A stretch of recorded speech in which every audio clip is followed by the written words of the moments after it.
Homeward Bound, November 6. No sinful act without consent. Whoever abides in him does not sin. 1 John 3, verse 6. All who are not decided followers of Christ are servants of Satan. In the unregenerate heart, there is love of sin and a disposition to cherish and excuse it. In the renewed heart, there is hatred of sin and determined resistance against it. When Christians choose the society of the ungodly and unbelieving, they expose themselves to temptation.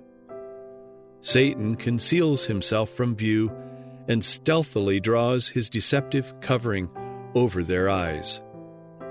While Satan is constantly seeking to blind their minds to the fact, let Christians never forget that they wrestle not against flesh and blood, but against principalities, against powers, against the rulers of the darkness of this world, against wicked spirits in high places. The inspired warning is sounding down the centuries to our time. Be sober, be vigilant, because your adversary the devil, as a roaring lion, walketh about, seeking whom he may devour.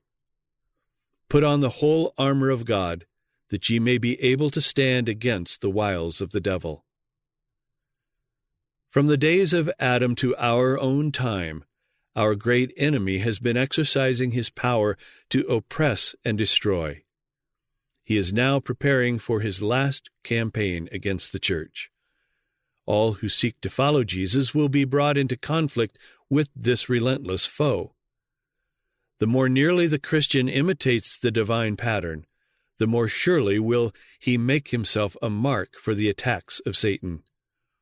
All who are actively engaged in the cause of God, seeking to unveil the deceptions of the evil one and to present Christ before the people, will be able to join in the testimony of Paul, in which he speaks of serving the Lord with all humility of mind, with many tears and temptations.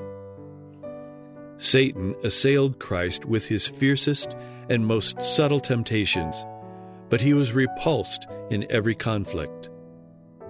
Those battles were fought in our behalf. Those victories make it possible for us to conquer. Christ will give strength to all who seek it. None without their own consent can be overcome by Satan. The tempter has no power to control the will or to force the soul to sin. He may distress, but he cannot contaminate. He can cause agony, but not defilement. The fact that Christ has conquered should inspire his followers with courage to fight manfully the battle against sin and Satan. The Great Controversy, pages 508 and 510.